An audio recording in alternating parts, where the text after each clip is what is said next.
اتل ما أوحي إليك من الكتاب وقم الصلاة إن الصلاة تنهى عن الفحشاء والمنكر ولذكر الله أكبر والله يعلم ما تصنعون ولا تجادلوا أهل الكتاب إلا بالتي هي أحسن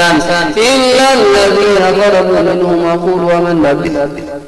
وقولوا آمنا بالذي أنزل إلينا وأنزل إليكم وإلهنا وإلهكم واحد ونحن له مسلمون وكذلك أنزلنا إليك الكتاب فالذين آتيناهم الكتاب يؤمنون به ومن هؤلاء من يؤمن به وما يجحد بآياتنا إلا الكافرون وما كنت تتلو من قبله من كتاب ولا تخطه بيمينك إذا لارتاب ولا تأخذه بيمينك إذا لارتاب المبطلون بل هو آيات بينات في صدور الذين أوتوا العلم وما يجحد بآياتنا إلا الظالمون وقالوا لولا أنزل عليه آيات من ربه قل إنما الآيات عند الله وإنما أنا نذير مبين أولم يكن أنا أنزلنا عليك الكتاب يتلى عليهم إن في ذلك رحمة وذكرى لقوم يؤمنون قل كفى بالله بيني وبينكم شهيدا يعلم ما في السماوات والأرض والذين آمنوا بالباطل وكفروا بالله أولئك هم الخاسرون ويستعجلونك بالعذاب ولولا أجل مسمى لجاءهم العذاب وليأتينهم بغتة وهم لا يشعرون يستعجلونك بالعذاب وإن جهنم لمحيطة بالكافرين يوم يغشاهم العذاب من فوقهم ومن تحت أرجلهم ويقول ذوقوا ما كنتم تعملون يا عبادي الذين آمنوا إن أرضي واسعة فإياها فاعبدون كل نفس ذائقة الموت ثم إلينا ترجعون والذين آمنوا وعملوا الصالحات لنبوئنهم من الجنة غرفا تجري من تحتها الأنهار خالدين فيها نعم أجر العاملين الذين صبروا على ربهم يتوكلون وكأي من دابة لا تحمل رزقها الله يرزقها وإياكم وهو السميع العليم ولئن سألتهم من خلق السماوات والأرض وسخر الشمس والقمر ليقولون الله فأنى يؤفكون الله يبسط الرزق لمن يشاء من عباده ويقدر له إن الله بكل شيء عليم ولئن سألتهم من نزل من السماء ماء فأحيا به الأرض من بعد موتها ليقولون الله قل الحمد لله بل أكثرهم لا يعقلون وما هذه الحياة الدنيا إلا له ولعب وإن الدار الآخرة لهي الحيوان لو كانوا يعلمون فإذا ركبوا في الفلك دعوا الله مخلصين له الدين فلما نجاهم إلى البر إذا هم يشركون ليكفروا بما آتيناهم وليتمتعوا فسوف يعلمون أولم يروا أنا جعلنا حرما آمنا ويتخطف الناس من حولهم أفبالباطل يؤمنون وبنعمة الله يكفرون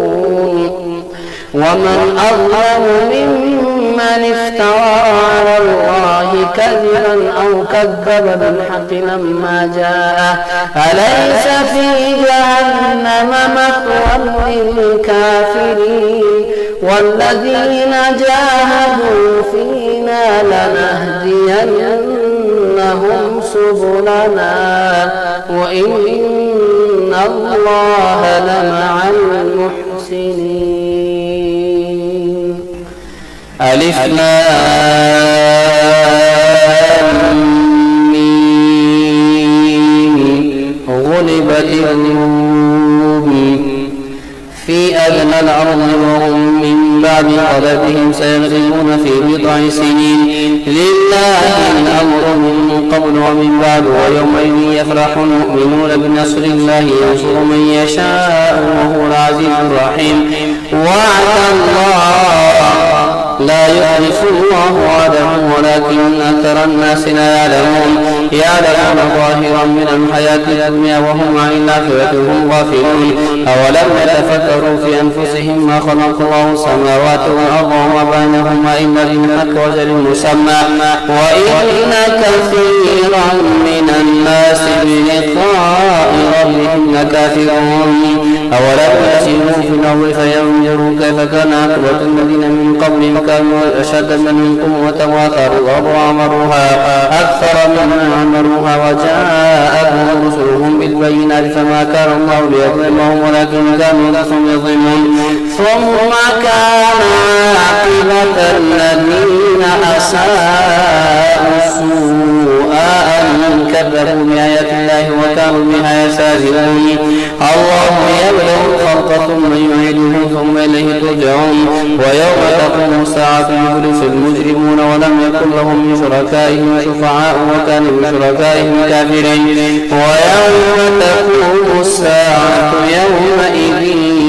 يتفرقون فأما الذين آمنوا وعملوا الصالحات فهم في روضة يحضرون وأما الذين كفروا وكذبوا بآياتنا ولقاء الآخرة فأولئك في العذاب محضرون فسبحان الله حين تمسون وحين تصبحون وله الحمد في السماوات والأرض وعشيا وحين تظهرون يخرج الحي من الميت ويخرج الميت من الحي ويحيي الأرض بعد موتها وكذلك تخرجون ومن آياته أن خلقكم من تراب ثم إذا أنتم بشر تنتشرون ومن آياته أن خلق لكم من أنفسكم أزواجا لتسكنوا إليها وجعل بينكم مودة ورحمة إن في ذلك لآيات لقوم يتفكرون ومن آياته خلق السماوات والأرض واختلاف ألسنتكم وألوانكم إن في ذلك لآيات للعالمين ومن آياته منامكم بالليل والنهار وابتغاؤكم من فضله إن في ذلك لآيات لقوم يسمعون من آياته يريكم البر خوفا وطمعا وينزل من السماء ماء فيحيي به الأرض بعد موتها إن في ذلك لآيات لقوم يعقلون ومن آياته أن تقوم السماء والأرض بأمره ثم إذا دعاكم دعوة من الأرض إلى أنتم تخرجون وله من في السماوات والأرض كل له قانتون وهو الذي يبدأ الخلق ثم يعيده وهو أهون عليه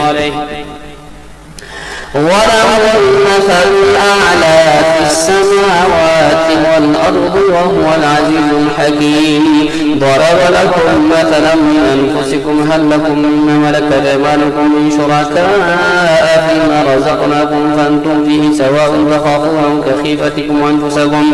كذلك نفصل الآيات لقوم يعقلون بل اتبع الذين ظلموا أهواءهم بغير علم فمن يهدي من أضل الله وما لهم من نصير فاقم وجهك للدين حنيفا فطرة الله التي فطر الناس عليها لا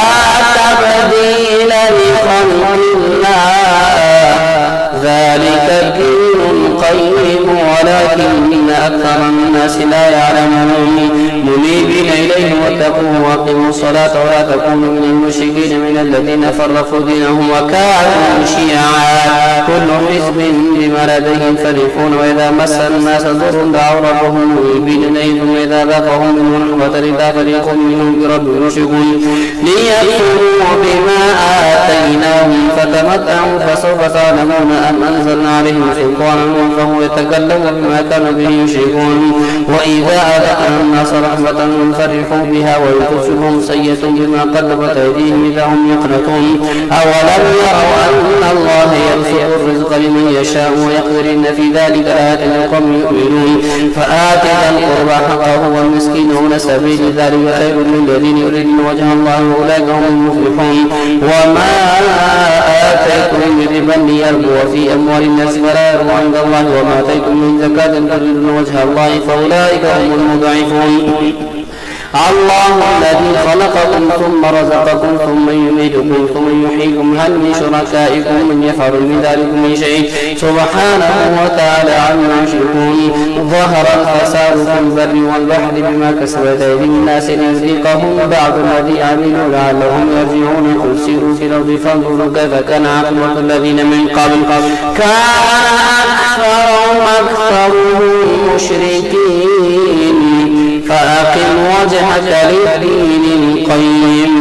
من قبل أن يأتي يوم لا مرد له من الله يومئذ يصدعون من كفر فعليه كفره ومن عمل صالحا فلينقسم يمهدون ليجزي الذين آمنوا وعملوا الصالحات من فضله إنه لا يحب الكافرين. ومن آياته أن يرسل الرياح مبشرات وليذيقكم من رحمته ولتجري الفلك بأمره ولتبتغوا من فضله ولعلكم تشكرون. ولقد أرسلنا من قبلك رسلا إلى قومهم فجاءوهم بالبينات فانتقمنا من الذين أجرموا وكان حقا علينا نصر المؤمنين. الله الذي يرسل الرياح فتثير سحابا فيبسطه في السماء كيف يشاء ويجعله كسفا فترى الورق يخرج من خلاله فإذا أصاب به من يشاء من عباده إذا هم يستبشرون. وإن كانوا من قبل أن ينزل عليهم من قبله لمبلسين. فانظر إلى آثار رحمة الله كيف يحيي الأرض بعد موتها إن ذلك لمحيي الموتى وهو على كل شيء قدير. ولئن أرسلنا ريحا فرأوه مصفرا لظلوا من بعد يكفرون. فإنك لا تسمع الموتى ولا تسمع الصم الدعاء إذا ولوا مدبرين وما أنت بهاد العمي عن ضلالتهم إن تسمع إلا من يؤمن بآياتنا فهم مسلمون. الله الذي خلقكم من ضعف ثم جعل من بعد ضعف قوة ثم جعل من بعد قوة ضعفا وشيبة يخلق ما يشاء وهو العليم القدير. ويوم تقوم الساعة يحسب المجرمون ما لبثوا غير ساعة كذلك كانوا يؤفكون. وقال الذين أوتوا العلم والإيمان لقد لبثتم في كتاب الله إلى يوم البعث فهذا يوم البعث ولكنكم كنتم لا تعلمون. فيومئذ لا ينفع الذين ظلموا معذرتهم ولا هم يستعتبون. ولقد ضربنا للناس في هذا القرآن من كل مثل ولئن جئتهم بآية ليقولن الذين كفروا إن أنتم إلا مبطلون. كذلك يطبع الله على قلوب الذين لا يعلمون. فاصبر إن وعد الله حق ولا يستخفنك الذين لا يوقنون. ألف لام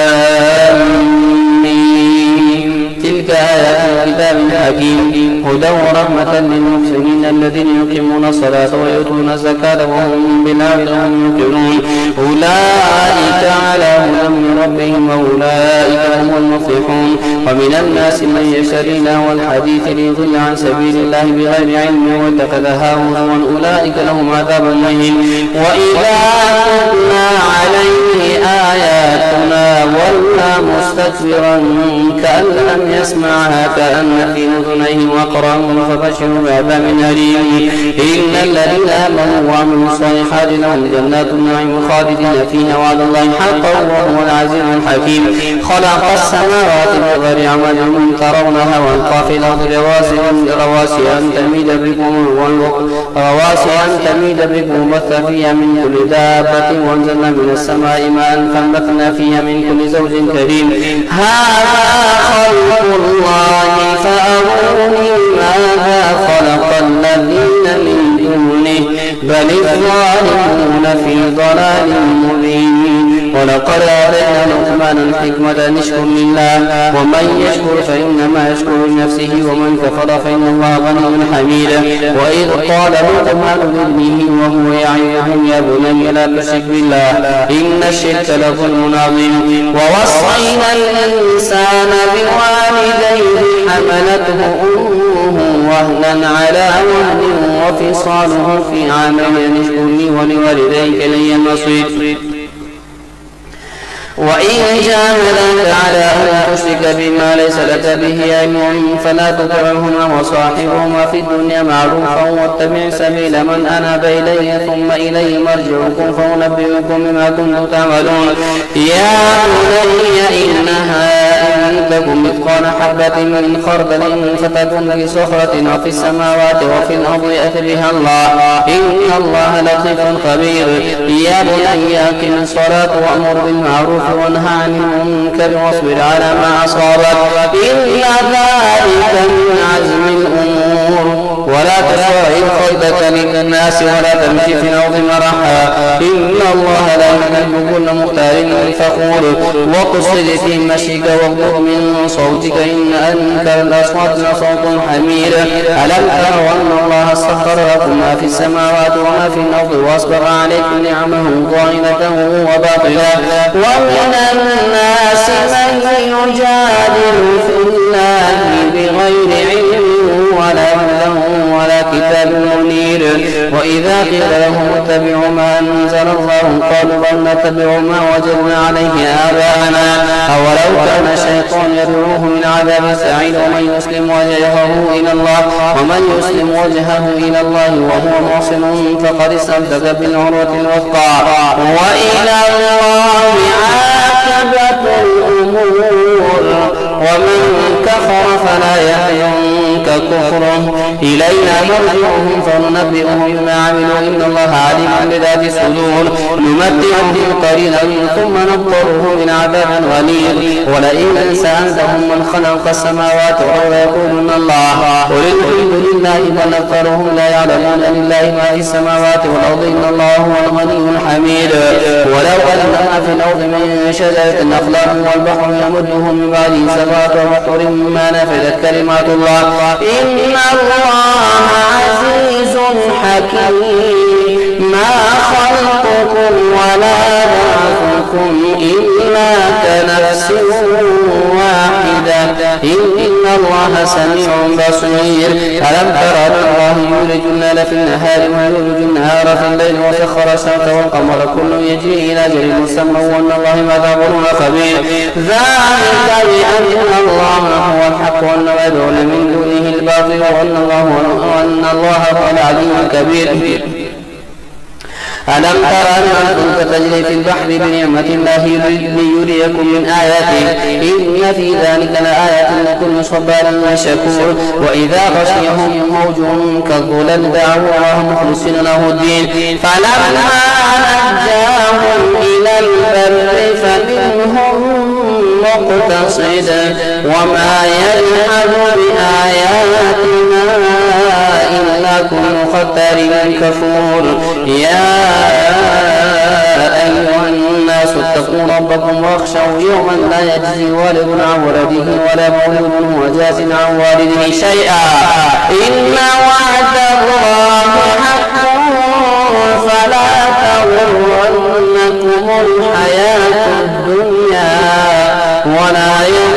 يغرنكم بالله الغرور. إن الله عنده علم الساعة وينزل الغيث ويعلم ما في الأرحام وما تدري نفس ماذا تكسب غدا وما تدري نفس بأي أرض تموت إن الله عليم خبير. ألف لام تنزيل الكتاب لا ريب فيه من رب العالمين. أم يقولون افتراه بل هو الحق من ربك لتنذر قوما ما أتاهم من نذير من قبلك لعلهم يهتدون. الله الذي خلق السماوات والأرض وما بينهما في 6 أيام ثم استوى على العرش ما لكم من دونه من ولي ولا شفيع أفلا تتذكرون. يدبر الأمر من السماء إلى الأرض ثم يعرج إليه في يوم كان مقداره 1000 سنة مما تعدون. ذلك عالم الغيب والشهادة العزيز الرحيم الذي أحسن كل شيء خلقه وبدأ خلق الإنسان من طين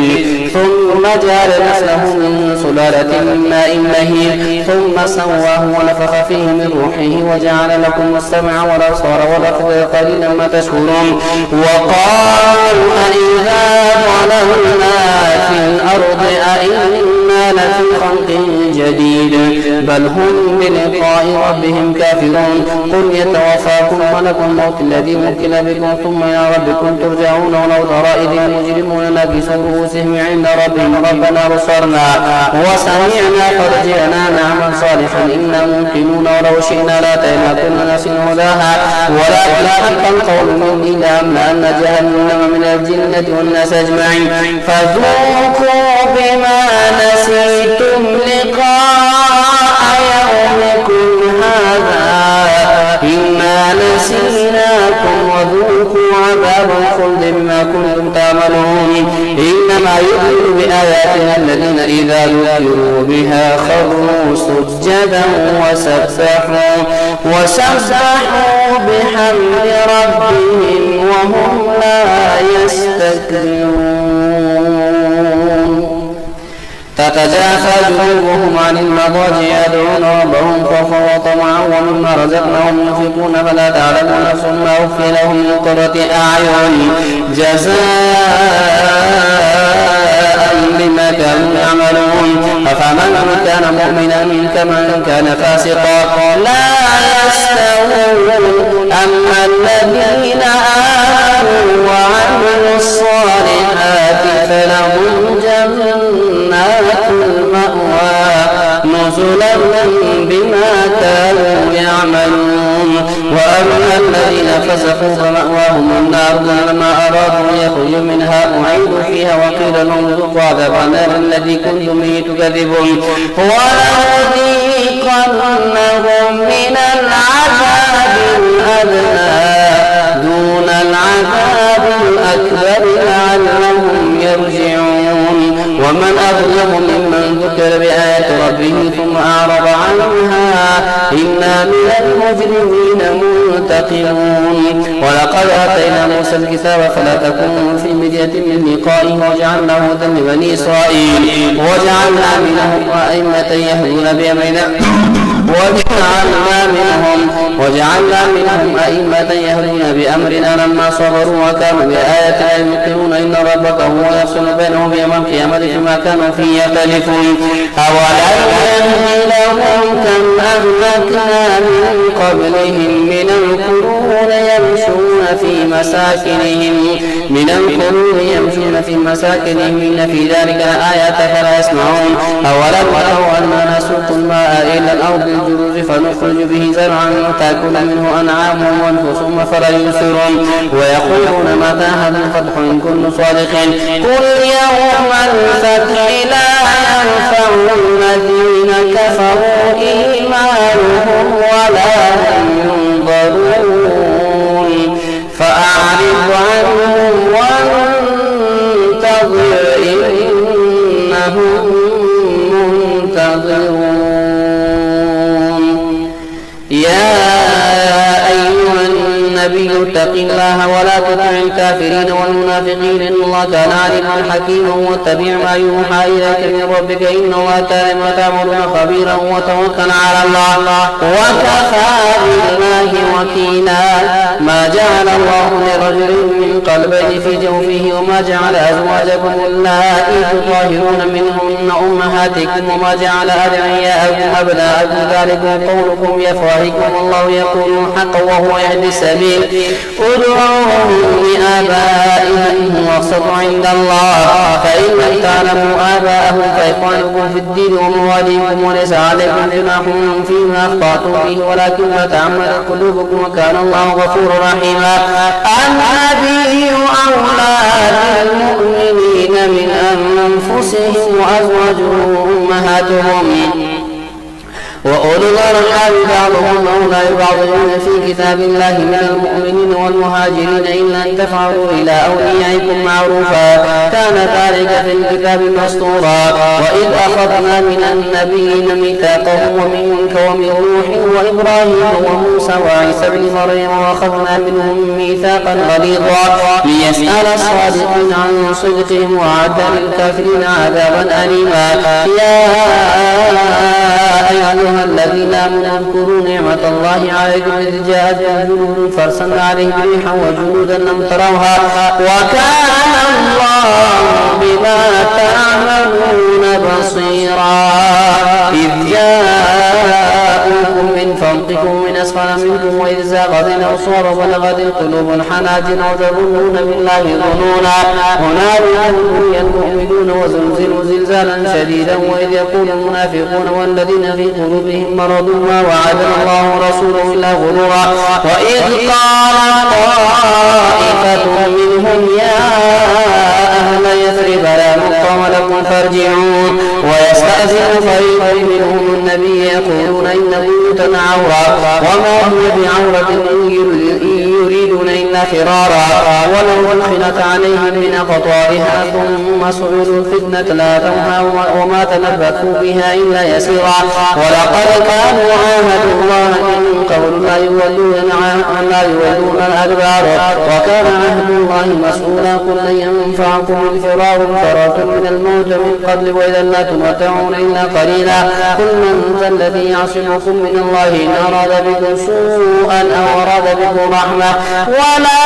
يجدون لهم من دون الله وليا ولا نصيرا قد يعلم الله المعوقين منكم والقائلين لإخوانهم هلم إلينا ولا يأتون البأس إلا قليلا أشحة عليهم وإذا جاء الخوف رأيتهم ينظرون إليك تدور أعينهم كالذي يغشى عليه من الموت فإذا ذهب الخوف سنقفكم بألسنة حداد أشحة على الخير أولئك لم يؤمنوا فأحبط الله أعمالهم وكان ذلك على الله يسيرا يحسبون الأحزاب لم يذهبوا وإن يأتي الأحزاب يودون أنهم بادون في الأعراب يسألون عن أنبائكم ولو كانوا فيكم ما قتلوا إلا قليلا لقد كان لكم في رسول الله أسوة حسنة لمن كان يرجو الله واليوم الآخر وذكر الله كثيرا ولما رأى المؤمنون الأحزاب قالوا هذا ما وعدنا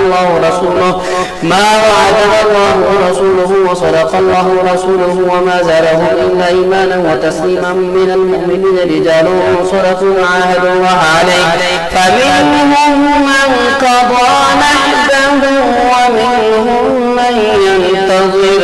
وما بدلوا تبديلا ليجزي الله الصادقين بصدقهم ويعذب المنافقين إن شاء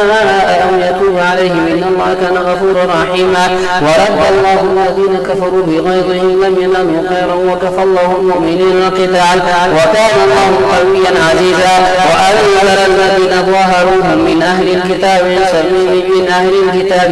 صياصيهم وقذف في قلوبهم الرعب فريقا تقتلون وتأسرون فريقا وأورثكم أرضهم وديارهم وأموالهم وأرضا لم تطئوها وكان الله على كل شيء قديرا يا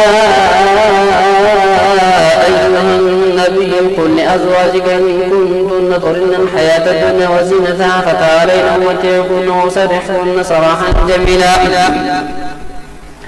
وإن كنتن تردن الله ورسوله والدار الآخرة فإن الله أعد للمحسنات منكن أجرا عظيما يا نساء النبي من يأتي منكن بفاحشة مبينة يضاعف لها العذاب ضعفين وكان ذلك على الله يسيرا